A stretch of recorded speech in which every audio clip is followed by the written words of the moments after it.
Hello बच्चों, गुरुकुल के इस प्लेटफॉर्म के माध्यम से मुझे आपको बायोलॉजी वाला पार्ट पढ़ाना है। जनरल स्टडी का एक हिस्सा है जीव विज्ञान। और गुरुकुल के इस प्लेटफॉर्म से चूँकि ऑनलाइन क्लासेस स्टार्ट हो रही हैं और चल रही हैं, आपने ऐसे कई सारे वीडियो भी देखे होंगे और अभी तक जीव विज्ञान का कोई वीडियो नहीं आया और ये मेरा पहला वीडियो है। सही है, चलिए आइए देखते हैं जीव विज्ञान। जीव विज्ञान आप सभी लोग जानते हैं, जिसको आप बायोलॉजी कहते हो। सही है, और हिंदी में आप इसको जीव विज्ञान कहते हैं। आपको मतलब पता ही होगा कि जीव विज्ञान में जीवों का अध्ययन किया जाता है। सही है, जीव कौन होते हैं? जीव कौन होते हैं? जीव या तो कोई प्लांट हो सकता है या तो फिर कोई एनिमल हो सकता है। आप अगर इन दोनों का अध्ययन करना चाहते हैं तो फिर आप बायोलॉजी में आइए, जीव विज्ञान में अध्ययन कीजिए। ठीक है, जिसको आप इंग्लिश में कहते हो बॉटनी, और जंतु विज्ञान को आप क्या कहते हो? जूलॉजी। ठीक है, तो अगर आपको केवल पौधों का अध्ययन करना है तो बॉटनी में, और केवल जंतुओं का अध्ययन करना है तो फिजियोलॉजी में। अगर आपको दोनों की स्टडी करनी है तो बायोलॉजी में आके आप स्टडी कीजिए। ठीक है, बायोलॉजी शब्द किस भाषा से लिया गया है? तो ये शब्द जो है ना, वो ग्रीक लैंग्वेज है। कौन सी लैंग्वेज है? ग्रीक लैंग्वेज है। ठीक है, अच्छा, फिर बात आती है इस शब्द का नामकरण किस वैज्ञानिक ने किया? तो इस शब्द का जो नामकरण किया, सही है, मतलब जीव विज्ञान शब्द का इधर लिख देते हैं, जीव विज्ञान शब्द का नामकरण किया, सही है, लेमार्क।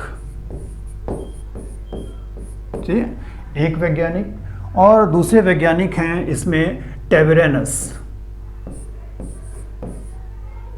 एक।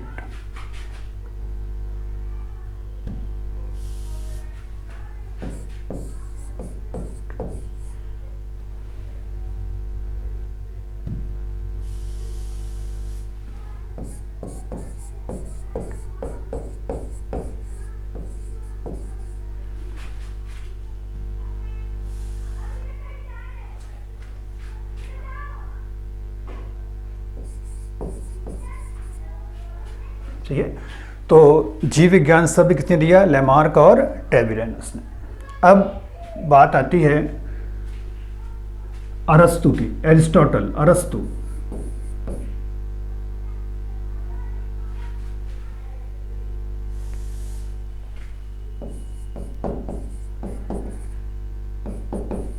अरस्तु को हम जो है जीव विज्ञान के पिता या जंतु विज्ञान के पिता कहते हैं। मतलब कि अरस्तु को हम चाहें तो बोलें जीव विज्ञान के पिता, और अरस्तु को हम चाहें तो बोलें क्या?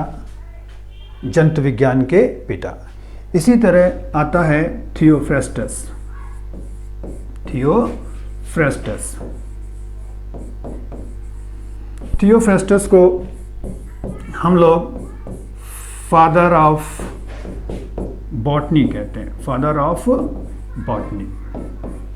वनस्पति विज्ञान के पिता कौन होते हैं? थियोफ्रेस्टस। वनस्पति विज्ञान के पिता कौन है? थियोफ्रेस्टस। उसी तरह जंतु विज्ञान के या जीव विज्ञान के पिता कौन होते हैं? एरिस्टोटल या अरस्तु, जिनको आप कहते हो। ठीक है, अब आगे बढ़ते हैं।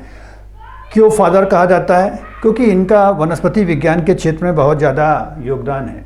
ठीक है, और इन्हें क्यों फादर ऑफ जूलॉजी या फादर ऑफ बायोलॉजी कहते हैं? क्योंकि इनका वनस्पति विज्ञान के क्षेत्र में बहुत ज़्यादा योगदान है। सही है, चलिए आगे बढ़ते हैं। अब बात आती है थियोफ्रेस्टस के द्वारा लिखी गई बुक। थियोफ्रेस्टस के द्वारा लिखी गई बुक का नाम देख लेते हैं क्या होता है। तो थियोफ्रेस्टस के द्वारा लिखी गई किताब का नाम होता है, ऊपर लिखते हैं। सही है, थियोफ्रेस्टस द्वारा लिखी गई किताब का नाम देखते हैं। चलिए देखते हैं बुक। बुक्स किसके द्वारा लिखी गई? थियोफ्रेस्टस के द्वारा लिखी गई बुक का नाम देखते हैं। इनकी बुक का नाम होता है हिस्टोरिया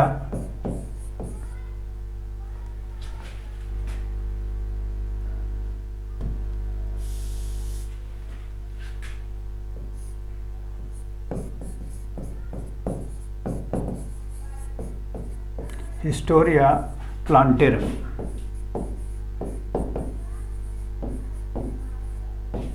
ये किसके द्वारा लिखी गई किताब है? थियोफ्रास्टस के द्वारा लिखी गई किताब कौन सी है? Historia plantarum. इसी तरह अरस्तु के द्वारा लिखी गई किताब का नाम है, ठीक है, अरस्तु के द्वारा लिखी गई बुक्स का क्या नाम है? हिस्टोरिया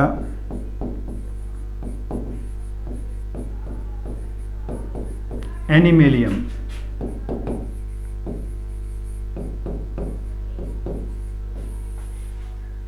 सही है, चलिए देखते हैं। ठीक है, बायोलॉजी शब्द ग्रीक भाषा का शब्द है और आपको जैसे पता है कि यह शब्द जो है लेमार्क और ट्रेवेरेनस नामक वैज्ञानिक द्वारा दिया गया। ठीक है, अरस्तु को हम लोग जो है फादर ऑफ जूलॉजी या फादर ऑफ बॉटनी कहते हैं और अरस्तु के द्वारा लिखी गई किताब कौन सी है? हिस्टोरिया एनिमेलियम। जबकि बॉटनी की बात आती है तो बॉटनी के फादर को हम लोग कहते हैं थियोफ्रास्टस के द्वारा लिखी गई किताब का नाम है हिस्टोरिया प्लांटेरम। कौन सी किताब है? Historia plantarum. चलिए अब आगे बढ़ते हैं। ठीक है, चूँकि लिविंग्स के बारे में पढ़ना है तो हमें सेल ज़रूर पढ़नी पड़ती है। ठीक है, लिविंग बॉडी क्योंकि बनी किसकी होती है? सेल। तो बात आती है सेल की डिस्कवरी जो है लगभग 60-65 में से है रॉबर्ट हुक के द्वारा करी गई। ठीक है, कोशिका की खोज जो है 60-65 में रॉबर्ट हुक के द्वारा करी गई है। अब सेल की डिस्कवरी तो हो गई, तो ये बड़ी विशेष चीज़ थी, सेल की खोज तो हो गई, लेकिन ये नहीं पता था कि कहाँ से ये प्राप्त होती है हमें। तो ये भी नहीं पता था कि बॉडी किस चीज़ की बनी हुई होती है। तो फिर एक साइंटिस्ट आए, स्वान और स्लेडन, ठीक है, जिन्होंने एक कॉन्सेप्ट दिया सेल थ्योरी। कौन सा कॉन्सेप्ट दिया? Cell theory. और सेल थ्योरी का कॉन्सेप्ट दिया जिसको आप हिंदी में कहते हो कोशिका सिद्धांत। जिसको आप हिंदी में क्या कहते हैं? कोशिका सिद्धांत। कोशिका सिद्धांत का मतलब है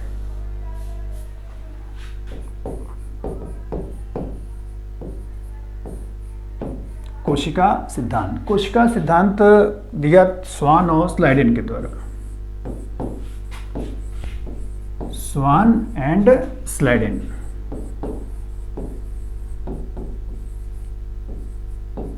किस वैज्ञानिक के द्वारा दिया गया? स्वान और स्लाइडेन नामक वैज्ञानिक के द्वारा यह सिद्धांत दिया गया। ठीक, क्या है ये सिद्धांत? सेल की डिस्कवरी तो रॉबर्ट हुक ने 1665 में कर ली, लेकिन ये रॉबर्ट हुक को भी नहीं पता कि रॉबर्ट हुक की भी बॉडी किस चीज़ से बनी है। सेल की रॉबर्ट हुक को नहीं पता, ठीक है, लेकिन स्वान और स्लाइडेन ने इस चीज़ के लिए बताया कि ऑल लिविंग बॉडीज़, सभी जीवों का शरीर जो है वो किससे बना होता है? कोशिकाओं से। यही है कोशिका सिद्धांत। ठीक है, तो कोशिका सिद्धांत क्या है? कोशिका सिद्धांत जो है सभी लिविंग बॉडी, सभी जीवों का निर्माण किससे हुआ है? कोशिका से। और ये सिद्धांत दिया स्वान और स्लाइडेन ने। आज बड़ी आम सी बात लगती है हमें ये, लेकिन उस समय ये सिद्धांत अपने आप में बड़ा बहुत मायने रखता था, क्योंकि इससे पहले हमें यही नहीं पता था कि लिविंग बॉडीज बनी किस चीज़ की है। ठीक है, लेकिन बाद में पता चला कि लिविंग बॉडी किसकी बनी है? सेल की। लेकिन अब जैसे जैसे ये सिद्धांत आया तो नए नए एनिमल्स की डिस्कवरी हुई। सारे एनिमल्स किसके बने हुए थे? डीप सेल्स के बने थे। लेकिन एक ऐसी भी डिस्कवरी हुई जो पता चला जो इस सिद्धांत को फॉलो नहीं करता, मतलब एक्सेप्शन। सेल थ्योरी का एक अपवाद ऐसा प्राप्त हुआ जिससे हमें ये पता चला कि ज़रूरी नहीं है कि हर बॉडी क्या हो? सेल से ही बनी हो। सही है, इस थ्योरी का केवल एक एक्सेप्शन पाया गया। इस थ्योरी का एक एक्सेप्शन पाया गया। वो एक्सेप्शन कौन था? वायरस को आप हिंदी में कहते हो विषाणु। वायरस को आप हिंदी में क्या कहते हो? विषाणु। ठीक है, विषाणु सेल थ्योरी का क्या होता है? एक एक्सेप्शन होता है। ये सिद्धांत को फॉलो नहीं करता, क्योंकि वायरस जो है सेल है ही नहीं। वायरस एक अकोशिकी है। वायरस क्या है? अकोशिकी होता है। वायरस क्या है? अकोशिकी होता है। ठीक है, नॉन सेलुलर है। नॉन सेलुलर, इसको सेल की कैटेगरी में रखा ही नहीं जाता है। ठीक है, तो ध्यान क्या रखना है कि सेल थ्योरी, मतलब सेल थ्योरी का अपवाद कौन होता है? वायरस। ये सिद्धांत को फॉलो नहीं करता है। तो देखा हमने क्या, सेल की डिस्कवरी की बात हो गई है। 1665 में रॉबर्ट हुक के द्वारा इसको खोजा गया और बाद में हमें ये भी पता चल गया कि आखिर बॉडी बनी किस चीज़ की होती है? सेल्स की। इसी को हम लोग क्या कहते हैं? कोशिका सिद्धांत। और ये सिद्धांत किसने दिया था? स्वान और स्लेडन ने। सही है। लेकिन ये भी एक चीज़ पता चल गई कि virus is the exception of cell theory. Virus जो है ना वो सेल थ्योरी को फॉलो नहीं करता बिकॉज ऑफ, क्योंकि इसकी बॉडी का निर्माण जो है ना वो सेल से होता ही नहीं है। एक्चुअली वायरस सेल है ही नहीं। सही है। ये एक अकोशिकी है। सही है। चलिए आगे बढ़ते हैं हम लोग। अब सेल की डिस्कवरी हो गई। अब बात आती है सेल में सबसे मेन चीज़ है, अब हम लोग पढ़ते हैं सेल के साइज को। सही है। सेल के क्या पढ़ते हैं? साइज। चलिए साइज की बात आती है। साइज में हमें क्या देखना पड़ता है? विच वन इज द स्मॉलेस्ट और लार्जेस्ट, ये देखते हैं आज। चलिए तो पहले हम लोग इस अर्थ में देखते हैं। इस अर्थ में which is the smallest cell और इन द लार्जेस्ट सेल देख लेते हैं हम। सही है। तो हमारी इस पृथ्वी की सबसे बड़ी और सबसे छोटी कोशिका की बात आती है। तो पहले हम लोग देखते हैं, ठीक है, स्मॉलेस्ट सेल। ठीक है। स्मॉलेस्ट सेल, और स्मॉलेस्ट सेल्स को हम लोग कहते हैं माइक्रो प्लाज्मा। ठीक है। Microplasma is the smallest cell of our earth. हमारी इस पृथ्वी पे जो सबसे छोटी कोशिका है वो है माइक्रोप्लाज्मा। और माइक्रोप्लाज्मा को आप PPLO भी कह सकते हो। माइक्रोप्लाज्मा को आप क्या कह सकते हो? PPLO भी कह सकते हो। मीन्स आप PPLO का क्या मतलब होता है? तो ये प्लूरो, एक minute, pleuro pneumonia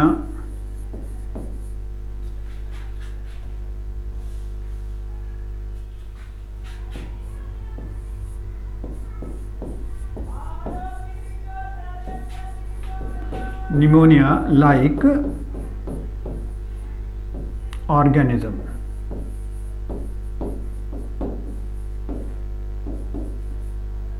pleuropneumonia like organism. सही है। तो PPLO is the smallest cell of our earth. है। PPLO क्यों कहते हैं? बिकॉज ऑफ कुछ एनिमल्स में, वैसे कुछ एनिमल्स में ये कौन सी बीमारी उत्पन्न कर देता है? निमोनिया। ठीक है। कुछ एनिमल्स में। लेकिन वैसे तो निमोनिया बैक्टीरियल इन्फेक्शन है, लेकिन ऐसा भी नहीं है कि निमोनिया बैक्टीरियल इन्फेक्शन है। जैसे सीप्स मतलब भेड़, भेड़ों में निमोनिया का कारण क्या है? PPLO यानी माइक्रोप्लाज्मा। चलिए आगे बढ़ जाते हैं। This one is the smallest cell. अब आती है largest cell in our earth. ठीक है। चल आगे बढ़ते हैं। तो लार्जेस्ट सेल की जब बात आती है तो लार्जेस्ट सेल का उदाहरण होता है ऑस्ट्रिच एग। लार्जेस्ट सेल कौन सी आती है? ऑस्ट्रिच एग, यानी शुतुरमुर्ग का अंडा जो होता है। This is the largest cells in our earth. ठीक है। This is the smallest and this is the largest cell. अब आगे बढ़ जाते हैं हम लोग। ये तो हमने आवर अर्थ की बात कर ली। अब आते हैं इसको ह्यूमन बॉडी में कंसीडर करते हैं कि ह्यूमन बॉडी में सेल का साइज देखते हैं कौन इसमें से स्मॉलेस्ट है और कौन इसमें से लार्जेस्ट है। चलिए आगे आते हैं नेक्स्ट पेज पे। ठीक है। अब बात आती है ह्यूमन बॉडी की।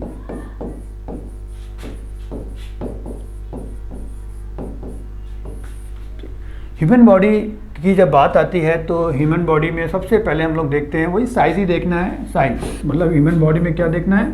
सेल के साइज को ही मुझे कंसीडर करना है। ठीक है। तो सेल के साइज में सबसे पहले हम लोग देखते हैं लॉन्गेस्ट सेल। सबसे पहले क्या देखते हैं? लॉन्गेस्ट। लॉन्गेस्ट मीन्स लेंथ जिसकी सबसे ज़्यादा होती है। ठीक है। और इसका उदाहरण होता है ह्यूमन बॉडी में नर्व सेल्स। नर्व्स सेल यानी आप इसको हिंदी में कहते हो तंत्रिका कोशिकाएं। तंत्रिका कोशिकाएं जो होती हैं ये मानव शरीर की सबसे लंबी कोशिकाएं होती हैं। नंबर 1। ठीक है। अब बात आती है नंबर 2। ठीक है। Number 2 is the largest cell of the human body.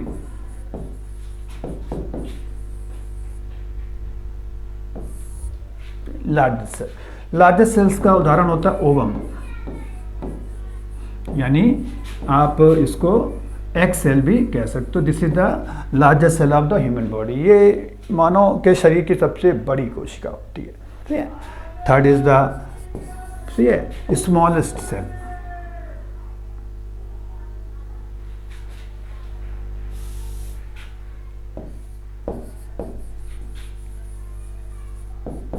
Smallest cell की जब बात आती है तो मानव शरीर की सबसे छोटी कोशिका का उदाहरण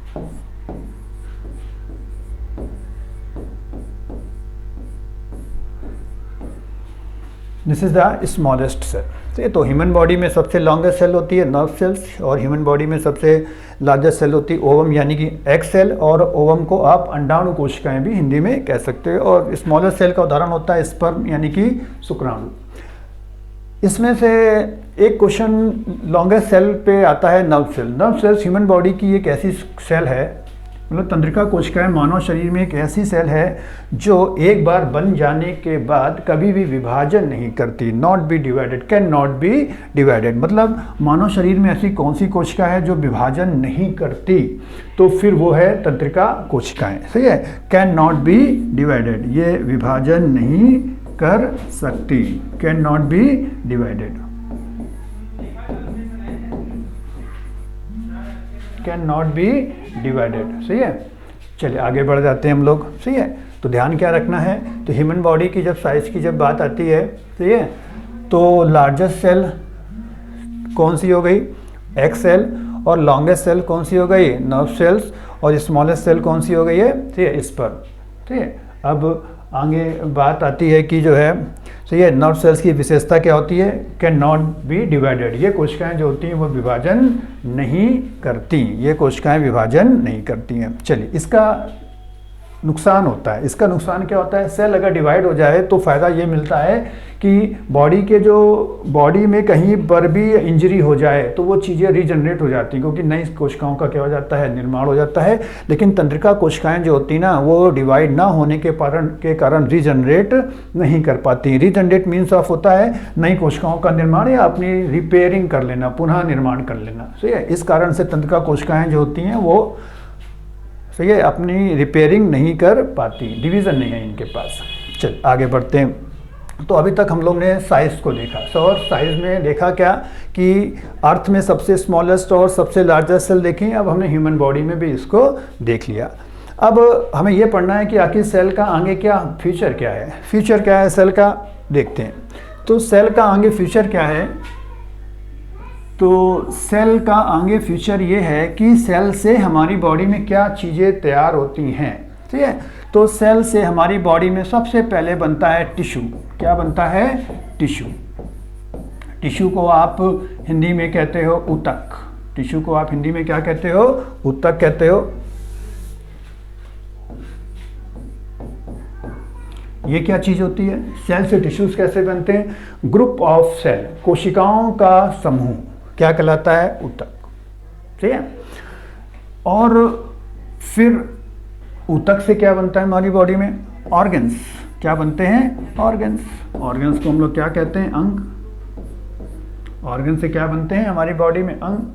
ठीक है, मतलब ग्रुप ऑफ सेल, सेल का ग्रुप क्या कहलाता है, टिश्यू, और टिश्यू का ग्रुप क्या कहलाता है, ऑर्गन्स, और ऑर्गन्स का ग्रुप क्या कहलाता है, सिस्टम। क्या कहलाता है, सिस्टम। सिस्टम को आप हिंदी में कहते हो तंत्र, सिस्टम को आप हिंदी में क्या कहते हो, तंत्र। तो सेल का फ्यूचर क्या है, सेल का फ्यूचर क्या है कि सेल से हमारी बॉडी में क्या बनने हैं, टिश्यू, और टिश्यू से फिर टिश्यू का ग्रुप क्या होगा, ऑर्गन्स, और ऑर्गन्स का ग्रुप क्या होता है, सिस्टम। ठीक है, मतलब हमारी बॉडी में जितने भी सिस्टम तैयार होते हैं उनकी बेसिक यूनिट क्या है, सेल है। ठीक है, उनकी बेसिक यूनिट क्या है, सेल। और आपको पता है हमारे शरीर में कितने सारे सिस्टम पड़े हुए हैं, जैसे फॉर एग्जांपल हम आपको 2-4 उदाहरण बता देते हैं। आप जिसे कहते हो कंकाल तंत्र, मतलब कि स्केलेटन सिस्टम, आप कहते हो डाइजेस्टिव सिस्टम यानी पाचन तंत्र, आप कहते हो श्वसन तंत्र। सही है, जिन आप तंत्रों का नाम ले रहे हो, एक्चुअली ये तंत्र, इन तंत्रों का निर्माण चालू कहाँ से हुआ है, सेल से। सही है, सेल ने पहले टिश्यू बनाए, टिश्यू ने फिर मिलकर ऑर्गन्स बनाए, और ऑर्गन्स ने मिलकर फिर क्या बना लिए, सिस्टम बना लिए। कोई भी एनिमल हो, कोई भी प्लांट हो, उसकी बॉडी के निर्माण का एक सीक्वेंस जो होता है वो ये होता है। तो साइज को देख लिया हम लोगों ने, ठीक है, और सेल का फ्यूचर में रोल क्या देखा हमने कि बॉडी में हमारे ये क्या बना लेते हैं, जाके सिस्टम बना लेते हैं। ठीक है, अब हमें आपको क्या पढ़ाना है, इसके लिए हम आपको अब एक प्रश्न देते हैं। ठीक है, मतलब हमें अगली हेडिंग है क्या चीज़ पढ़ने के लिए, तो वो है बैक्टीरिया, जिसको आप क्या कहते हो, जीवाणु, जिसको आप क्या कहते हो, जीवाणु। ठीक है। हमें नेक्स्ट हेडिंग पढ़नी क्या है, ठीक है, ये प्रश्न आपको बताएगा, ठीक है। ये एक तरह का प्रश्न मान के आप इसको चलिए कि जीवाणु हैं क्या, ठीक है। फॉर एग्जांपल हम आपको उत्तर दे दें कि हम आपको ऑप्शन भी दे देते हैं कि बताइए कि इनमें आपका क्या विकल्प है सही। तो प्लांट्स, बैक्टीरिया क्या प्लांट सेल हैं, मतलब पादप कोशिकाएं हैं क्या? क्या बैक्टीरिया जंतु कोशिकाएं हैं? क्या बैक्टीरिया, एक मिनट, बैक्टीरिया क्या पादप कोशिकाएं हैं?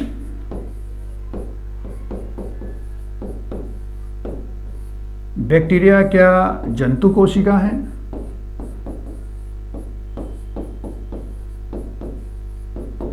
बैक्टीरिया क्या दोनों कैटेगरी में आ सकती हैं, both plant as well as animal?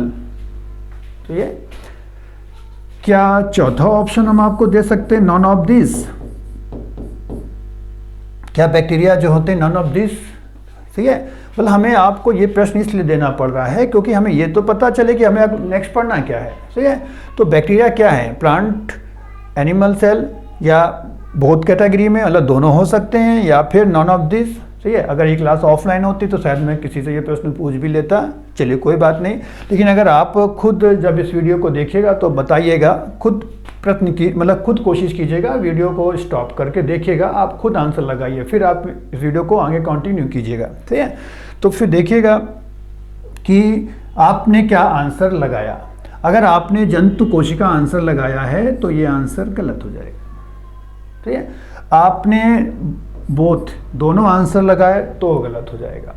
आपने नॉन ऑफ दिस लगाया तो गलत हो जाएगा, सही है। तो फिर बचा कौन हमारे लिए, प्लांट सेल। तो बैक्टीरिया क्या होते हैं, प्लांट सेल्स होते हैं। बैक्टीरिया क्या है, प्लांट सेल्स, ठीक है। तो जिनका ये आंसर गलत हो गया हो तो वो जरा देखिएगा कि आखिर आपका ये आंसर क्यों गलत हुआ, सही है। क्योंकि आपके दिमाग में जो पिक्चर होती है ना पेड़ों की, तो वो पिक्चर होती है कि पेड़ों के पास जड़ हो, तना हो, पत्तियाँ हो, तो हम इनको क्या समझेंगे, पेड़ समझेंगे, यानी प्लांट समझेंगे, सही है। लेकिन ऐसा तो बैक्टीरिया के पास कुछ भी नहीं है, सही है। तो फिर इसको प्लांट सेल क्यों माना गया? इसका मतलब अगर आपने इसका आंसर गलत दिया है, इसका मतलब ये हुआ कि आपको सेल को आइडेंटिफाई करना नहीं आता, मतलब कोशिकाओं को पहचानना नहीं आता, ठीक है। तो आप अब कोशिका को पहचानना सीखोगे कि कोशिका को कैसे पहचाना जाता है, ठीक है। चलिए आगे बढ़ते हैं हम लोग, ठीक है। हमें अब यही तो देखना है कि कोशिकाओं को पहचाना कैसे जाता है। तो हम यहाँ पर दो सेल ड्रॉ करेंगे, ठीक है। सेल का रियल नेम जानते हैं क्या होता है? सेल का, जब रॉबर्ट हुक ने सेल को खोजा तो इसका रियल नेम था कंपार्टमेंट, ठीक है। कंपार्टमेंट, कंपार्टमेंट का मतलब होता है कक्ष। चलिए ये हमने दो सेल बना रखी हैं, ठीक है। अभी आप इनमें से नहीं बता पाओगे कि which one is the plant cell और which one is the animal cell, मतलब इसमें से कौन सी पादप कोशिका है और कौन सी इसमें जंतु कोशिका, अभी आप नहीं बता पाओगे बिकॉज ऑफ केवल 4 लाइन जो यहाँ ड्रॉ करी गई हैं वो यहाँ भी ड्रॉ करी गई हैं, ठीक है।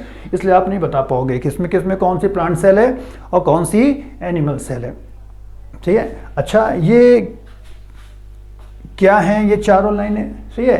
तो ये 4 सेल को आप अपना सेल को कुछ नहीं, आप सेल को क्या मान के चलिएगा कि ये आपका कमरा है, ठीक है। इस कमरे में चारों तरफ बाउंड्रीज होती हैं, बस वही बाउंड्री यहाँ पर क्या है, खींची गई हैं, ठीक है। इन बाउंड्रीज को आप कई नामों से जानते हो, इन बाउंड्रीज को आप जो है ना कई नामों से जानते हो।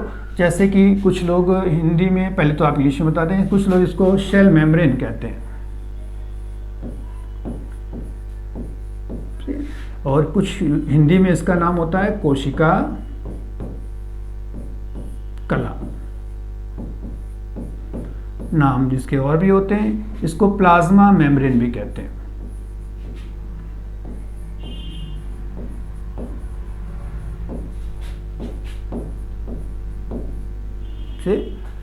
प्लाज्मा मेम्ब्रेन मीन्स प्लाज्मा झिल्ली या प्लाज्मा कला, ठीक है। प्लाज्मा मेम्ब्रेन या प्लाज्मा झिल्ली या प्लाज्मा कला। तो 1 मिनट रुकिएगा।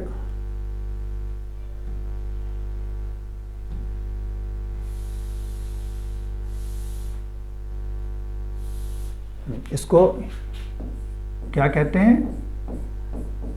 प्लाज्मा झिल्ली या कला। ध्यान देखिए, ये हर सेल में होना क्या है? अनिवार्य। ये हर सेल में अनिवार्य है, बिना इसके कोई सेल संभव नहीं है। तभी तो वायरस को हम लोग क्या कह रहे थे? वायरस अकोशिकीय है। जैसे कि आप देखेंगे, सही है, वायरस का एक फिगर आया होगा। ये वायरस को हमने क्या लिखा था? वायरस अकोशिकीय है। ठीक है, अकोशिकीय। क्यों अकोशिकीय है? उसके पास क्या नहीं है? सेल मेम्ब्रेन नहीं है। सही है, वायरस के पास सेल मेम्ब्रेन नहीं है। सही है, इसलिए वायरस सेल मेम्ब्रेन का होना बहुत जरूरी है। सही है, सेल मेम्ब्रेन अगर सेल में नहीं है तो फिर सेल है ही नहीं। यही इसलिए वायरस को हम लोग क्या कह रहे थे? ये अकोशिकीय होता है। आगे बढ़ते हैं। ठीक है, सेल मेम्ब्रेन तो हर सेल में होती है, इधर प्लांट हो और चाहे वो एनिमल सेल हो, हर सेल में ये क्या है? अनिवार्य है। अब क्या आप सेल मेम्ब्रेन से अंतर बता पाओगे कि ये प्लांट सेल है, एनिमल सेल है? नहीं, अंतर इससे नहीं बताया जा सकता है, क्योंकि सही है, हर सेल में ये कंपलसरी है, चाहे वो प्लांट सेल हो और चाहे वो आपकी एनिमल सेल हो। अब बात आती है नेक्स्ट, आगे स्टेप देखते हैं। आगे स्टेप क्या देखते हैं? आप जिस कमरे में बैठे हो वो चारों तरफ बाउंड्री है, मतलब वो सेल मेम्ब्रेन है। अगर आपकी बाउंड्री के बाहर एक बाउंड्री और बना दी जाए, लाइक दिस, इस तरह की अगर एक बाउंड्री और बना दी जाए, सही है, इस बाउंड्री को कहा जाता है सेल वॉल। इस बाउंड्री को क्या कहते हैं? Cell wall. सही है, यानी इस बाउंड्री को क्या नाम दिया जाता है? कोशिका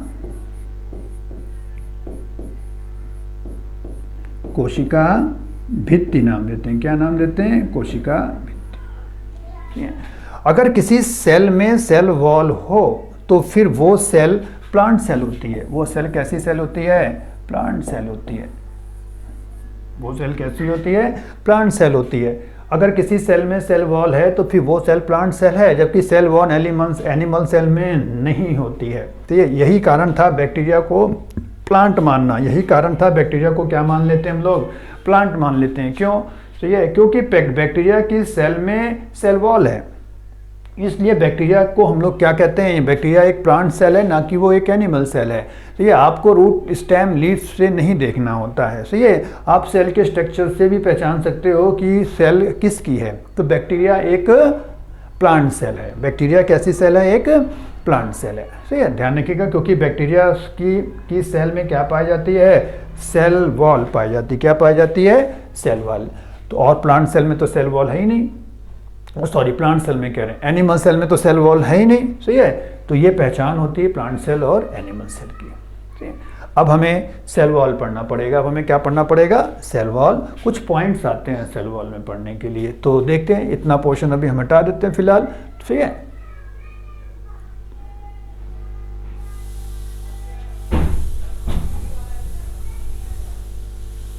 चल, हमें पढ़ना है सेल वॉल। ठीक है, हमें पढ़ना है सेल वॉल। आइए देखते हैं सेल वॉल में क्या पढ़ना है।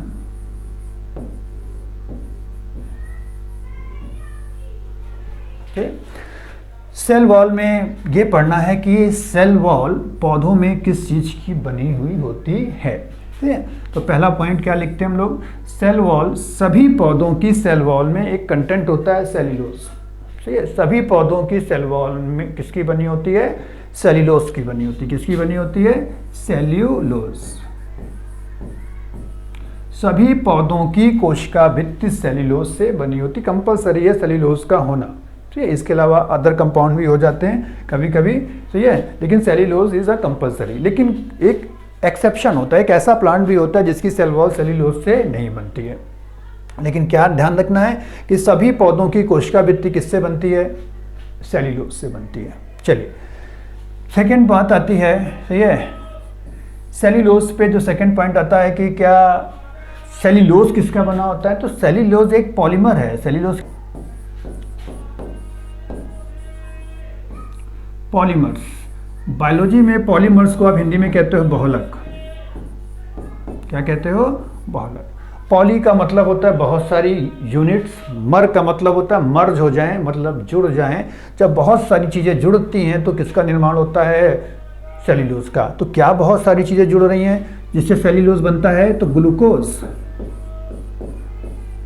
ग्लूकोज। तो ग्लूकोज का निर्माण सेल्यूलोज किससे बनता है? तो बहुत सारे ग्लूकोज के जब मॉलिक्यूल, कितने? तो नंबर ऑफ मोर देन 10, 10 से ज़्यादा फिर कितने भी हो सकते हैं, 10 से ज़्यादा कितने भी हो सकते हैं। तो ग्लूकोज के जुड़ने से क्या बनता है? सेल्यूलोज बनता है। तो सारे पौधों की कोशिका भित्ति किससे बनती है? सेल्यूलोज से तैयार होती है। और फिर बात यह आती है कि सेल्यूलोज किससे बनता है? तो सेल्यूलोज के एक मॉलिक्यूल्स में नंबर ऑफ ग्लूकोज बहुत सारे होते हैं। अब नेक्स्ट बात आती है आपके पास पढ़ने के लिए। चलिए, बात यह आई कि एक एक्सेप्शन है, एक एक्सेप्शन मतलब अपवाद। अपवाद क्या है? हमने क्या बताया कि सभी पौधों की कोशिका भित्ति सेल्यूलोज से बनती है, लेकिन एक पौधा ऐसा है जिसकी सेल वॉल सेल्यूलोज से तैयार नहीं होती।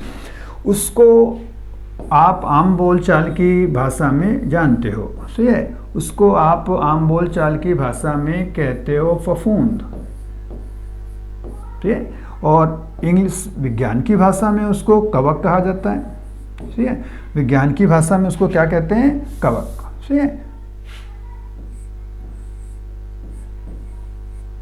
यानी कि फंगस। अगर आप इसको फफूंद कहना चाहते हो तो फिर मोल्ड बोलिए,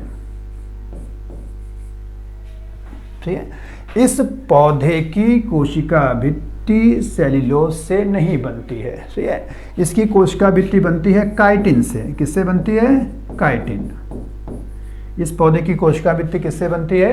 काइटिन से बनती। तो सेल्यूलोज में पहला पॉइंट क्या था कि सारे पौधों की कोशिका भित्ति सेल्यूलोज से बनती एक्सेप्ट कवक। सेकंड पॉइंट क्या आया? तो ये सेल्यूलोज एक बहुलक है और ये बना किसका होता है? ग्लूकोज का। ये किसका बना होता है? ग्लूकोज का। नेक्स्ट बात आती है, सही है? थर्ड पॉइंट देखते हैं, सही है? थर्ड पॉइंट देखते हैं, इसको हटा देते हैं।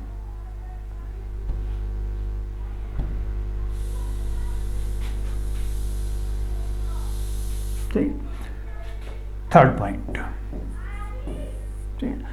मनुष्य, मानव सेल्यूलोज का डाइजेशन नहीं कर सकता। मतलब मनुष्य में किसका पाचन नहीं हो पाता? सेल्यूलोज का। तो क्या नेक्स्ट पॉइंट है? नो डाइजेशन, ठीक है? क्या नो डाइजेशन मतलब?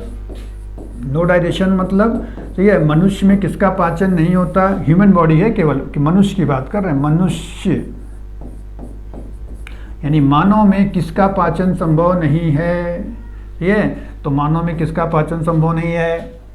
सेल्यूलोज का पाचन मानव में संभव नहीं है, ठीक है? ये इसका डाइजेशन नहीं होता। कभी इस प्रकार का प्रश्न आ जाए तो आप ध्यान रखिएगा कि मनुष्य में किसका पाचन नहीं हो सकता? सेल्यूलोज का पाचन नहीं हो सकता, ठीक है? चलिए, तीसरा पॉइंट हो गया।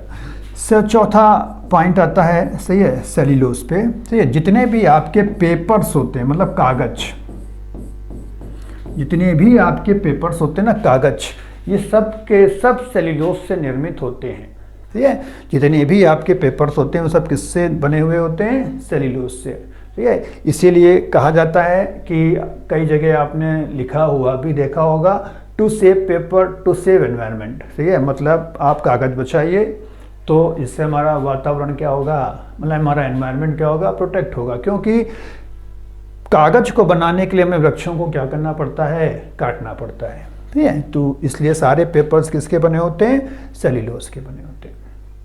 अब बात ये आती है कि नेक्स्ट पॉइंट देखते हैं, पॉइंट नंबर 4 हो गया, पॉइंट नंबर 5, ठीक है? पॉइंट नंबर 5 इधर आते हैं पढ़ने के लिए।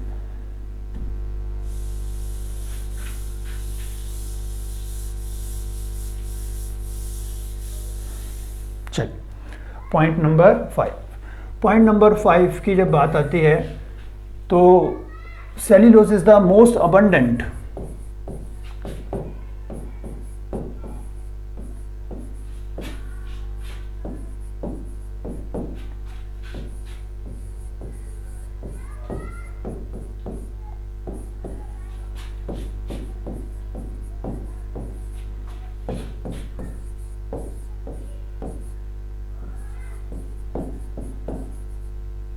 मतलब हमारी पृथ्वी पे सबसे अधिक मात्रा में कौन सा कार्बनिक यौगिक पाया जाता है? सेल्यूलोज।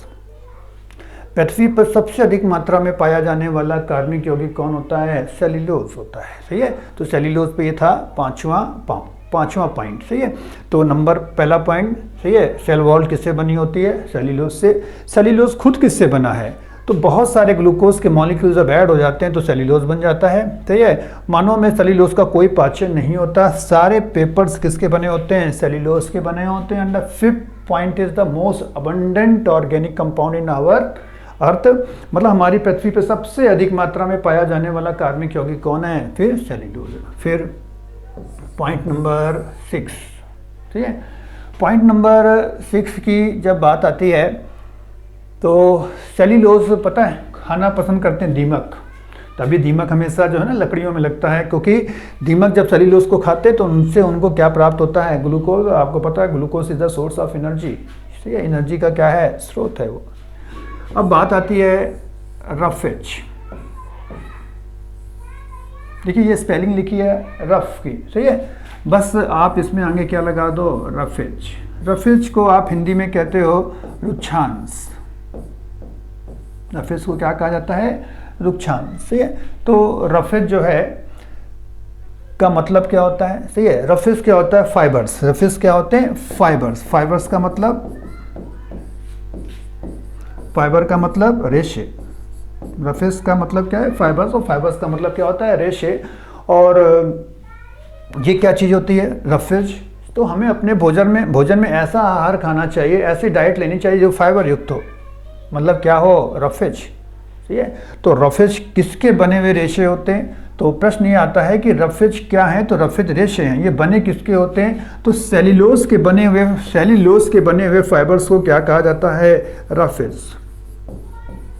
सेल्यूलोज के बने हुए फाइबर्स को क्या कहते हैं? रफेज कहते हैं। मतलब हमारे डाइट में ऐसा खाद्य पदार्थ होना चाहिए जो फाइबर युक्त हो, मतलब रफेज हो। हम इसको डाइजेस्ट तो नहीं कर सकते, बिल्कुल बात सही है, लेकिन सही है ये हमारे डाइजेस्टिव सिस्टम को हेल्दी रखता है। ये हमारे डाइजेस्टिव सिस्टम को हेल्दी रखता है। तो फाइबर्स, तो रफेज किसके बने हुए? रफेज किसके बने हुए रेशे होते हैं? तो सेल्यूलोज के बने हुए। मतलब रफेज किसके बने हुए रेशे होते हैं? सेल्यूलोज के बने हुए रेशों को क्या कहा जाता है? सही है, सेल्यूलोज के बने हुए रेशों को क्या कहते हैं? रफेज कहते हैं। सही है, ये कुछ पॉइंट किसके बारे में पढ़ लिए हमने? सेल्यूलोज के बारे में पढ़ लिया। आया कैसे पढ़ने के लिए कि हमें ये ऐसे आया पढ़ने के लिए कि हम पढ़ रहे थे सेल वॉल। सही है, और सेल वॉल सभी पौधों में किस चीज़ की बनी होती है? सेल्यूलोज की बनी होती है। लेकिन एक्सेप्शन क्या था? एक्सेप्शन लिखा था हमने कवक। इस पौधे की सेल वॉल सेल्यूलोज से बनी नहीं होती। सही है, आगे बढ़ते हैं, प्रोसीड करते हैं। अब बात ये आई कि बायोलॉजी पढ़ने से पहले हम आपको कुछ शब्द बताना चाहते हैं। ये शब्द कहीं पर भी अगर आपके पास आ जाएं तो इनका अर्थ समझ लीजिएगा क्या होता है, जैसे कि देखते जाइएगा, क्योंकि अब आने वाले हैं ये शब्द।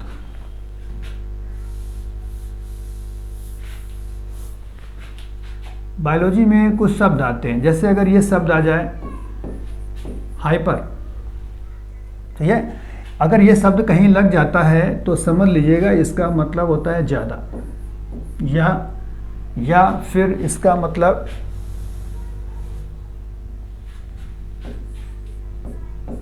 इसका मतलब होता है ऊपर।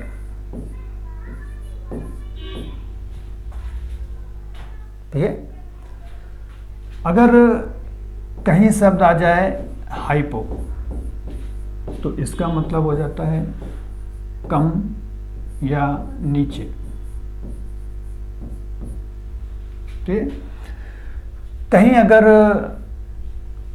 शब्द आ जाए ओस्टियो तो इसका मतलब हो जाता है बोन्स। कहीं शब्द आ जाए जीरो इसका मतलब हो जाता है ड्राई। ठीक है, कहीं शब्द आ जाए फाइटा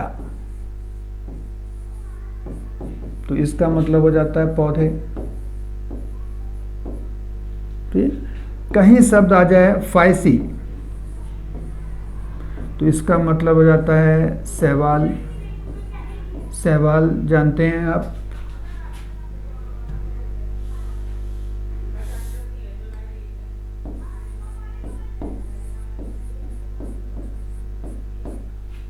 ठीक, कहीं शब्द आ जाए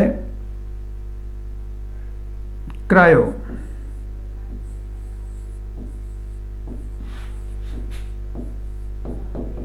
क्रायो लग जाए या क्रायोजेनिक लग जाए तो लो टेम्परेचर, निम्न ताप।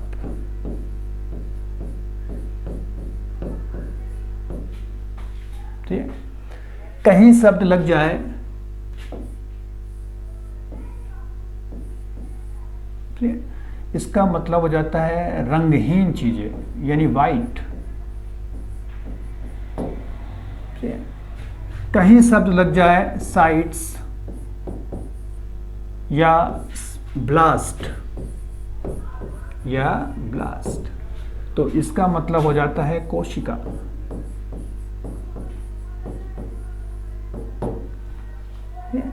कहीं शब्द लग जाए आपका एमाइल, मतलब कार्बोहाइड्रेट।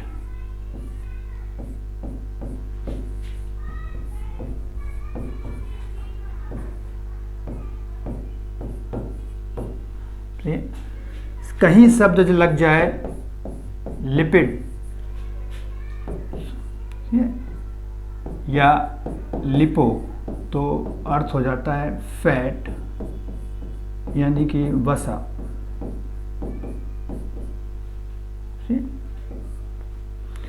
कहीं शब्द लग जाए एज, किसी शब्द के अंत में वर्ड लग जाए एज, इसका मतलब हो जाता है एंजाइम्स। हम आपको इसके कुछ उदाहरण भी बता देंगे, ठीक है, देखते आएंगे। ठीक है, चलिए कुछ उदाहरण भी देख लेते हैं। क्या है, ऐसे शब्द कहीं हमारे लिए आ जाते हैं क्या पढ़ने के लिए? ठीक है, तो चलिए देखते हैं, कुछ उदाहरण हम आपको देख लेते हैं। जैसे कि ज़्यादातर देखिए आपके यहाँ क्वेश्चन पूछे ही जाते हैं। ठीक है, जैसे कि आपके लिए आया जीरो शब्द लिखा हुआ है और फाइटा भी लिखा हुआ है। और क्या शब्द लिखा है? Phyta, zero phyta. ठीक है, जीरो का मतलब ड्राई, फाइटा का मतलब पौधे। ऐसे पौधे जो किन स्थानों पर उगते हैं? शुष्क स्थानों पर। हिंदी में आप इनको बढ़िया तरह से जानते हो, इनको कहा जाता है शुष्कोद्भिद पौधे।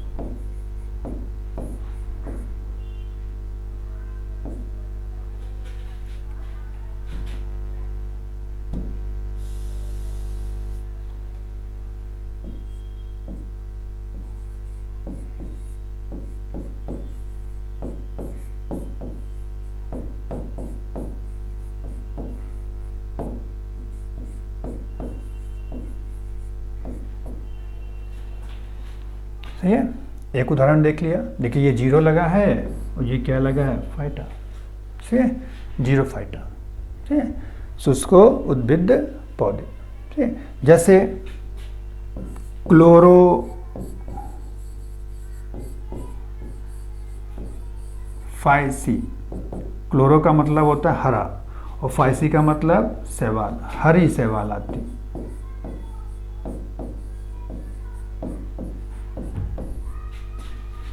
ठीक है, और उदाहरण बता देते हैं आपको। ठीक है, जैसे कि कुछ हटाना पड़ेगा भाई। ठीक है, जैसे कि अभी हमने ये चीज़ें पढ़ ली हैं। सही है, ये चीज़ें पढ़ ली। ठीक है, सॉरी,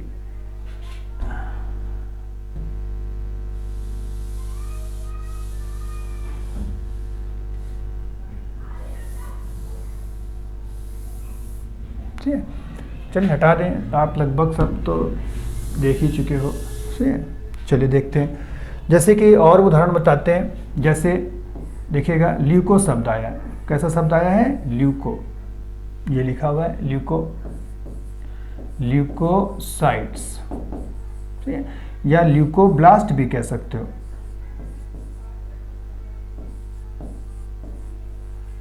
ठीक है, इसका मतलब होता है WBC, श्वेत रक्त कणिकाएं। भाई श्वेत क्यों कहा जाता है? जो रंगहीन हो, सफ़ेद हो, ल्यूकोसाइट्स। ठीक है। इस तरह से एक उदाहरण और देखिएगा, एक उदाहरण और देखिएगा। हाइपर, वर्ड क्या आया है? Hyper, hypertension, high blood pressure. Hypertension को क्या कहा जाता है? High BP. ठीक है, तो इन शब्दों का और भी उदाहरण बता देंगे। देखिए ल्यूको देख लिया हमने, सही है, साइट्स देख लिया हमने, सही है, हमने क्या देख लिया? हमने हाइपर देख लिया, सही है। अब हमें क्या देखना है? सही है, अगर आप हाइपो लिख दोगे तो लो ब्लड प्रेशर, जैसे कि ये हाइपो है, सही है, हाइपोटेंशन, ठीक है, तो hypotension means of low BP, सही। तो हमने हाइपर भी देखा और हमने क्या देखा? हाइपो भी देखा, सही है, हमने ल्यूको भी देखा, हमने ब्लास्ट भी देखा, सही है। अच्छा देखो ये शब्द आया था एमाइल, ये शब्द क्या आया है? एमाइल, ठीक है, एमाइल। देखिए एमाइल का उदाहरण देख लीजिए, एमाइलेज, ठीक है, एमाइल मतलब कार्बोहाइड्रेट, एज मतलब क्या होता है? एंजाइम। देखिए यहाँ लिखा था एज का मतलब क्या था? एंजाइम, मतलब ऐसे एंजाइम जो किसका पाचन करेंगे? कार्बोहाइड्रेट का, ठीक है, क्या कहलाते हैं? एमाइलेज एंजाइम, ठीक है। दूसरा उदाहरण देखिएगा, दूसरा उदाहरण देखिए, मतलब ऐसे एंजाइम जो किसका पाचन करेंगे? कार्बोहाइड्रेट का।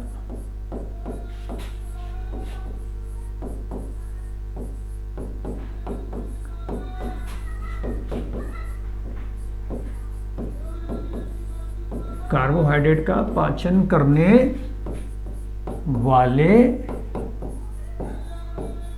एंजाइम, सही। एमाइल देख लिया, हटा दें इसको, ठीक है। अब देखते थे यहाँ लिपिड लिखा था, यहाँ पे क्या लिखा था? लिपिड, ठीक है, लिपिड्स। तो लिपिड्स का भी देख लें,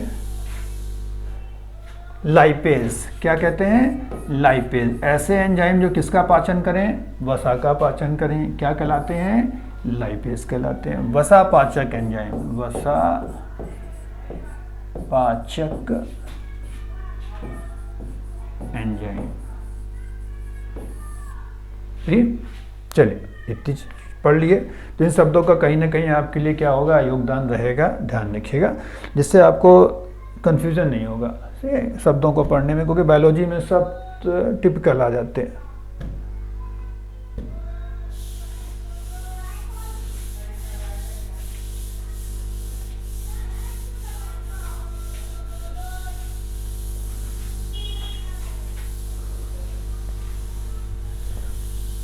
चलिए नेक्स्ट देखते हैं, ठीक है। तो हमने सेल वॉल पढ़ लिया, क्या पढ़ लिया? Cell wall. एक सेल हमने ये बनाई, ठीक है, और उसके चारों तरफ हमने क्या बना दिया? सेल वॉल बना दी, ठीक। और दूसरी सेल हमने बगल में ये बनाई, ठीक है। ये सेल प्लांट सेल है, ठीक, और ये सेल एनिमल सेल है। अब बात ये आती है कि जो सेल मेम्ब्रेन थी, जो अंदर थी, जो सेल मेम्ब्रेन थी, ये सेल मेम्ब्रेन किस चीज़ की बनी होती है? देखिएगा,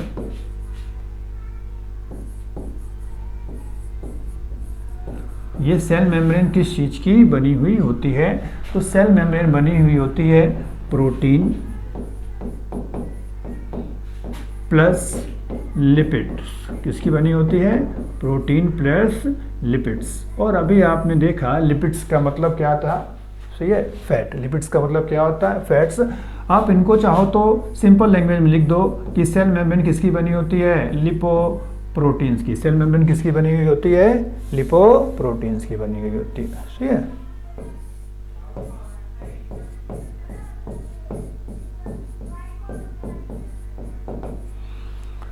सेल मेम्ब्रेन किसकी बनी होती है? लिपोप्रोटीन्स की। लिपिड प्लस प्रोटीन्स की बनी है, इसलिए को शॉर्ट में क्या कहा जा सकता है?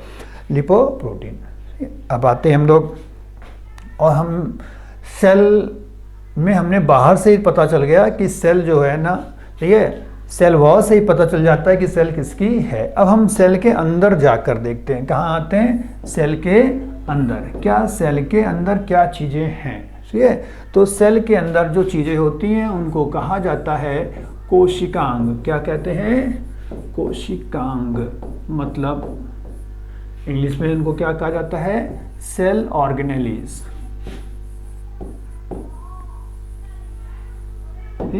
क्या कहते हैं, सेल ऑर्गेनेलीज कहते हैं, ठीक है। सेल ऑर्गेनेलीज कौन कौन सी होती हैं, तो 9 सेल ऑर्गेनेलीज पढ़नी पड़ती हैं। कौन कितनी सेल ऑर्गेनेलीज, 9 सेल ऑर्गेनेलीज, मतलब 9 कोशिकांग सेल के अंदर होते हैं, ठीक है। इन कोशिकांगों की जब बात आती है तो ये कोशिकांग किसी द्रव में डूबे रहते हैं। मतलब इस सेल के अंदर एक द्रव भरा रहता है। इस सेल के अंदर क्या भरा रहता है, द्रव भरा रहता है। इस द्रव में ये कोशिकांग डूबे रहते हैं, सही है। जैसे ये आकृतियाँ आप देख रहे हो, सर्कुलर है, ट्रायंगुलर है, ये सही है, ये गोलाकार, ये कोशिकांग हैं जो किसी द्रव में क्या हैं, डूबे हुए हैं। इस द्रव को कहा जाता है कोशिका द्रव। ये हर सेल में होता है, ये हर सेल में होता है, सही है, कोशिका द्रव।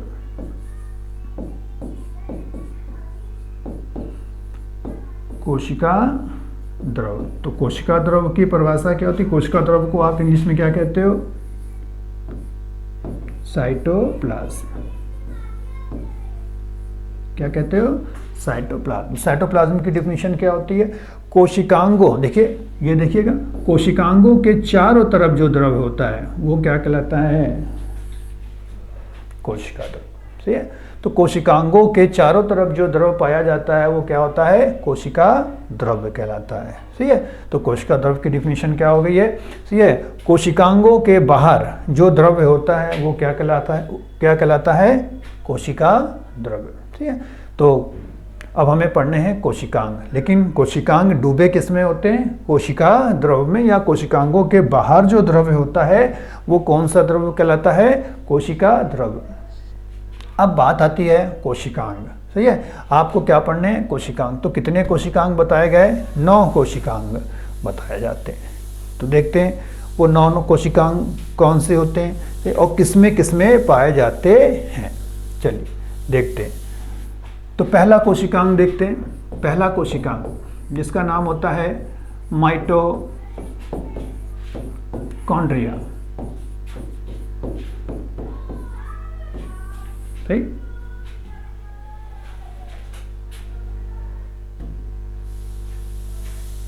माइटोकॉन्ड्रिया पहला कोशिका, हिंदी में सूत्र कणिका।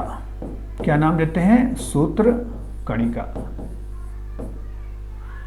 पहली चीज, माइटोकॉन्ड्रिया को कोशिका का पावर हाउस कहा जाता है, कोशिका का पावर हाउस। मतलब हमारी कोशिका में ऊर्जा ग्रह कौन होता है, ठीक है, माइटोकॉन्ड्रिया। इसी माइटोकॉन्ड्रिया के अंदर जो है एनर्जी उत्पन्न होती है और इसी एनर्जी का यूज़ हम लोग अपने दैनिक जीवन में करते हैं विभिन्न कार्यों को संपन्न करने में। तो माइटोकॉन्ड्रिया ये पहला कोशिकांग है, ठीक है। इसको पावर हाउस कहा जाता है, ठीक है। क्यों पावर हाउस कहा जाता है, क्योंकि ये एनर्जी को उत्पन्न करता है और दैनिक जीवन में हम इस एनर्जी का क्या करते हैं, विभिन्न कार्यों में उपयोग करते हैं। अब सेकंड बात आती है कि आखिर यहाँ पे ऐसी क्या चीज़ बनती है एनर्जी के रूप में। तो यहाँ पर निर्माण होता है किसका, ATP। किसका निर्माण होता है, ATP, एडिनोसिन ट्राइफॉस्फेट। क्या नाम होता है, एडिनोसिन ट्राइफॉस्फेट।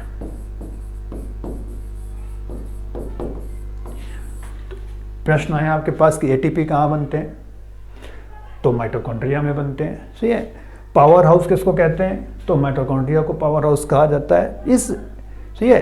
तो अब ये बात आई कि आखिर ATP में एनर्जी है कितनी, वैल्यू क्या होती है उसकी। तो एक ATP में एनर्जी की जो वैल्यू होती है वो 7.3 किलो कैलोरी, 7.3 किलो कैलोरी। अगर आप इसको कैलोरी में लिखना चाहते हो तो 7300 कैलोरी लिख दीजिए, ठीक है। समझ में आ गया। चलिए आगे बढ़ जाते हैं। तो पावर हाउस किसको कहा जाता है? माइटोकॉन्ड्रिया को। क्यों कहा जाता है? क्योंकि एटीपी जनरेट होते हैं यहाँ पे और यही एनर्जी है। ठीक है, कितनी एनर्जी एक एटीपी पे होती है? 7.3 किलो कैलोरी, यानी कि 7300 कैलोरी ऊर्जा का उत्पादन होता है एक एटीपी से। अच्छा, फिर बात आती है कि श्वसन, माइटोकॉन्ड्रिया को एक बोला जाता है श्वसन क्रिया का केंद्र। माइटोकॉन्ड्रिया को क्या कहते हैं? सेंटर ऑफ रेस्पिरेशन, श्वसन क्रिया का केंद्र, श्वसन क्रिया का केंद्र कहा जाता है। ठीक है, सेंटर ऑफ रेस्पायरेशन, श्वसन क्रिया का केंद्र किसको कहते हैं? माइटोकॉन्ड्रिया को। क्यों? श्वसन क्रिया माइटोकॉन्ड्रिया में ही संपन्न होती है जाके। ठीक है, इसलिए श्वसन क्रिया का केंद्र किसको कहा जाता है? माइटोकॉन्ड्रिया को। तो जो हमारे बॉडी के वो ऑर्गन्स जो बहुत बिजी रहते हैं, मतलब बहुत ज़्यादा कार्य करते हैं, उन ऑर्गन्स की कोशिकाओं में एटीपी का निर्माण बहुत ज़्यादा होता है, क्योंकि वहाँ पर माइटोकॉन्ड्रिया बहुत अधिक मात्रा में पाए जाते हैं। चलिए आगे बढ़ते हैं। तो पहला कोशिकांग पढ़ लिया माइटोकॉन्ड्रिया। फिर ध्यान ये रखना है कि ये चाहे प्लांट सेल हो चाहे एनिमल सेल हो, दोनों में पाया जाता है, दोनों में पाया जाता है। अगला कोशिकांग देखते हैं।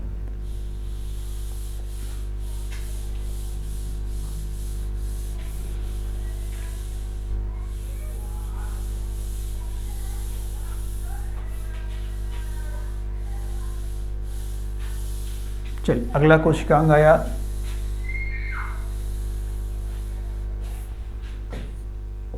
प्लास्टिड।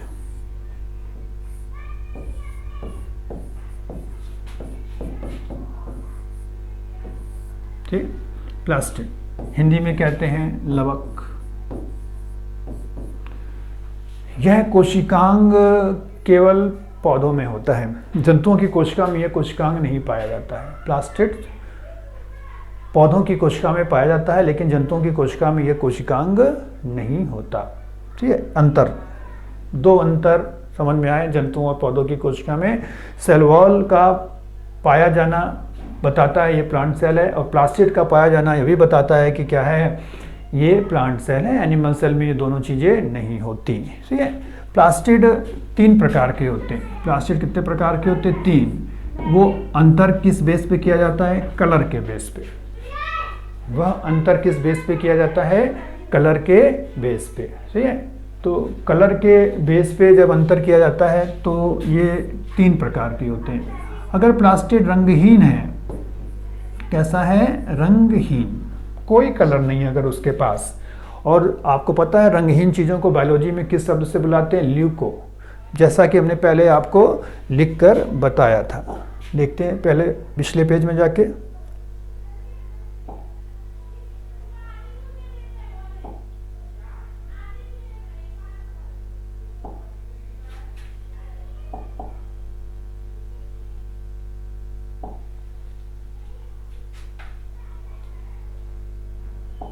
अच्छा, हमें लग रहा है इसी पेज पे था, वो हट गया है। ठीक है, चलिए ल्यूकोप्लास्ट, ल्यूकोप्लास्ट। ठीक है, इसको क्या कहा जाता है? ल्यूकोप्लास्ट। देखिए ल्यूको शब्द आया, ल्यूको मतलब कलरलेस। ठीक है, तो कलर के बेस पे इसको 3 पार्ट में डिवाइड किया गया है। पहला आया ल्यूकोप्लास्ट। ल्यूकोप्लास्ट मतलब सही है, कोई कलर नहीं है इसका। ठीक है, ये पौधे के उस हिस्से में पाया जाता है जहाँ पर लाइट नहीं पहुँचती। आपको पता है रूट्स में लाइट नहीं होती, तो ये कहाँ पाया जाता है? तो ल्यूकोप्लास्ट कहाँ पाया जाता है? जड़ों में। ठीक है, कोई भी हिस्सा हो जो अवे फ्रॉम लाइट, लाइट से क्या हो? दूर हो, जैसे कि फॉर एग्जांपल जड़ों में है ये। ठीक है, फिर क्या कार्य करता है? तो ल्यूकोप्लास्ट का क्या कार्य होता है? फूड स्टोरेज, भोजन को संग्रह करना। भोजन संग्रह इसका क्या है? काम है, भोजन का संग्रह। ठीक है, फूड स्टोरेज।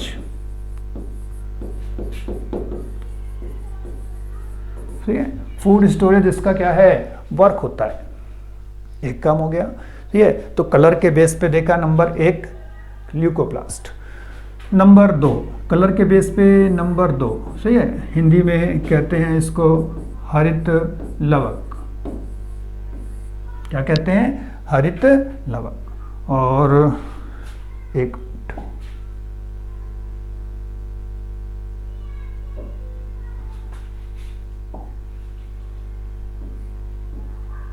ठीक है, हरित लवक यानी कि आप इसको इंग्लिश में कहते हो क्लोरोप्लास्ट।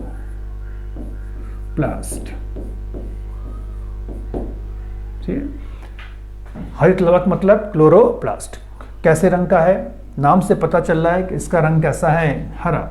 सही है, क्योंकि रंग के आधार पर ही तो हमने इसका विभाजन किया है। सही है, हरे रंग का। क्यों हरे रंग का है? सही है, क्यों हरे रंग का है? इसमें पाया जाता है क्लोरोफिल, और क्लोरोफिल को इंग्लिश में कहते हैं पर्णहरित।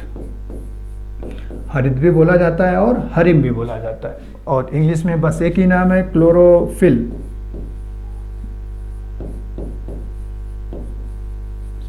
क्यों हरा है? क्लोरोफिल के कारण क्या है ये हरा होता है? क्लोरोफिल के कारण क्या होता है? हरा। चलिए आगे बढ़ते हैं। सही है, फिर बात आती है रंग के आधार पर। तीसरा देखते हैं, रंग के आधार पर ही हम क्या देख रहे हैं? तीसरा। ठीक है, और ठीक है, कैसा रंग होगा? तो किसी भी रंग का हो सकता है, किसी भी रंग का हो सकता है। ठीक है, किसी भी रंग का हो सकता है कि सिर्फ हरा छोड़ के। ठीक है, क्योंकि हरा तो हो चुका। उसको हिंदी में कहा जाता है, पहले तो हम आपको हिंदी में बता देते हैं, वर्णीय लवक। कैसा लवक? वर्णीय लवक। ठीक है, जिसको आप इंग्लिश में कहते हो क्रोमोप्लास्ट। क्या कहते हैं? क्रोमोप्लास्ट। किसी भी रंग का हो सकता है एक्सेप्ट ग्रीन, हरा रंग नहीं हो सकता। ठीक है, कहाँ पाया जाता है? सही है भाई, क्लोरोप्लास्ट कहाँ पाया जाता है? तो क्लोरोप्लास्ट पाया जाता है हरे पौधे का जो भी पार्ट हरा हो, जैसे लीफ। ठीक है, अब बात आता है कि क्रोमोप्लास्ट कहाँ पाया जाता है? तो क्रोमोप्लास्ट पौधे के जो हिस्से रंगीन होते हैं, कलर्ड फल, कलर्ड फ्लावर, सही है, कलर्ड सीड्स, ये रंगीन फल, बीज, ये फूल, ये सब किस कारण से होते हैं? वर्णीय लवक के कारण होते हैं। किस कारण से होते हैं? वर्णीय लवक के कारण होते हैं। सही है, तो अब रंग के आधार पर देख रहे थे, ये रंगहीन है तो क्या बोला? ल्यूकोप्लास्ट। ठीक है, कहाँ पाया जाएगा? जहाँ लाइट नहीं जा सकती, जैसे रूट्स में। क्या काम करता है? स्टोरेज ऑफ फूड, भोजन को स्टोर करता है। अगला रंग के आधार पर देखा, हरे रंग का है तो क्या कहेंगे? हरित लवक। कहाँ पाया जाता है? पत्तियों में पाया जाता है, इसलिए पत्तियाँ कैसी हो जाती हैं? ग्रीन। फिर किसी भी रंग का हो सकता है, मतलब क्रोमोप्लास्ट। कहाँ पाया जाता है? तो कलर्ड फ्लावर्स, रंगीन पुष्प, रंगीन फल, रंगीन सीड्स क्यों होते हैं? क्रोमोप्लास्ट के कारण होते हैं। ठीक है, चलिए अच्छा, एक इंटरेस्टिंग बात बताते हैं आपको। ठीक है, आप अपने घर में देखते हैं एक चीज़, वो ये देखते हैं कि ये इसमें बदलता है, मतलब ल्यूकोप्लास्ट किसमें बदल रहा है? हरित लवक में। ठीक है, और हरित लवक किसमें बदल रहा है? क्रोमोप्लास्ट में। ठीक है, ऐसा उदाहरण हमें अपने दैनिक जीवन में दिखाई देता है। आप वीडियो को पॉज करके एक बार सोचिए कि घर में ऐसा कौन सा एग्जाम्पल आपको ऐसा दिखाई देता है कि ये इसमें बदलता है और ये इसमें बदल रहा हो। ठीक है, तो देखते हैं, आप पहले वीडियो को पॉज करके खुद विचार कीजिए, और नहीं समझ में आए तो वीडियो को आगे फॉरवर्ड करके देखिए आप। ठीक है, चलिए देखते हैं। तो देखिएगा, ये इसका उदाहरण होता है, पहले इसका उदाहरण बताते हैं। देखिए ये आसान होता है, बहुत जल्दी दिख जाता है हमें।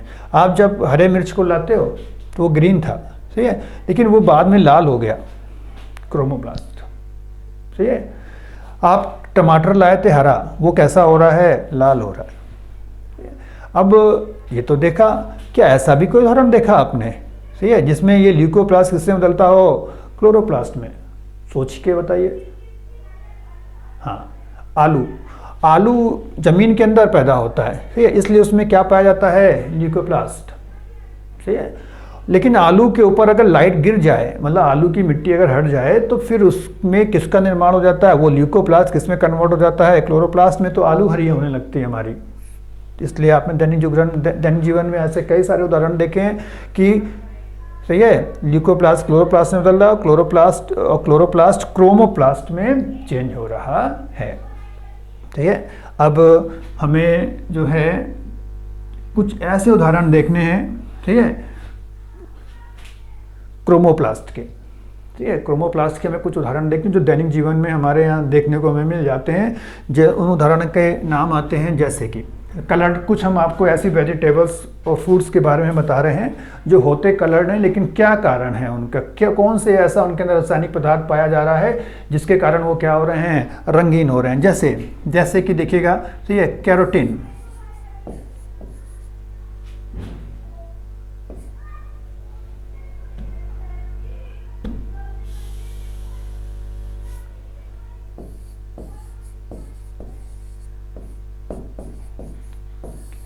कैरोटीन, ठीक है, कैरोटीन के कारण गाजर का रंग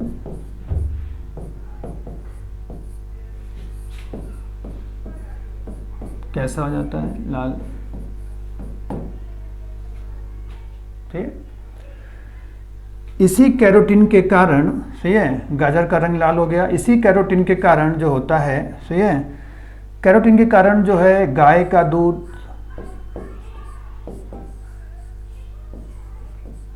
कैसा हो जाता है, पीला। ठीक है, कैरोटीन के कारण रंग पीला भी हो सकता है, रंग लाल भी हो सकता है, और रंग आपका ऑरेंज कलर भी आ सकता है। सही है, मतलब कैरोटीन के कारण आपके 3 कलर आ सकते हैं, रंग पीला भी आ सकता है, रंग लाल भी आ सकता है, और रंग जो है नारंगी भी हो सकता है। आप गाजर देखिए, जो गाजर गर्मियों में आने लगती है, नारंगी रंग की हो जाती हैं वो। ठीक है, अब बात आती है सेब का लाल रंग। किसका? सेब का लाल रंग, एंथोसायनिन।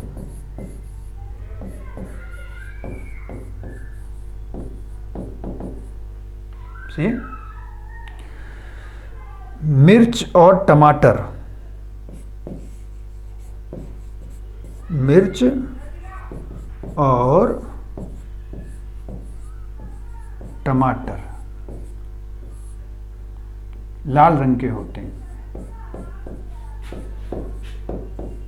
क्यों? लाइकोपिन। किस कारण से? लाइकोपिन। ठीक है, तो मिर्च का और टमाटर का लाल रंग किस कारण से होता है? लाइकोपिन के कारण होता है। सही है, और अगर आपको लाइकोपिन ऑप्शन पे ना मिले तो फिर आप कैरोटीन ही लगाइए, मतलब मिर्च का लाल रंग हो और चाहे वो टमाटर का लाल रंग हो। अगर आपको ऑप्शन पे लाइकोपिन नहीं मिलता तो आप कैरोटीन पे लगा दीजिए ऑप्शन। सही है, चलिए, और आपसे एक रिक्वेस्ट ये है कि अगर आपको कोई सुझाव देना हो, सही है, या कोई नया अपडेट देना चाहते हैं वीडियो में कि सर वीडियो में ये कमी है, या कोई भी आपकी सजेशन या प्रॉब्लम हो, तो हमारे टेलीग्राम चैनल को ज्वाइन करें, जिसका लिंक जो है वीडियो के डिस्क्रिप्शन पे दिया गया है। ठीक है, आप वहाँ पर जाके लिंक को क्लिक कर लें और अपनी जो भी प्रॉब्लम्स है या कोई अपडेट चाहते हैं कि वीडियो में कोई अपडेट होना चाहिए, तो आप अपना सजेशन ज़रूर दीजिए। सही है, ओके, थैंक यू।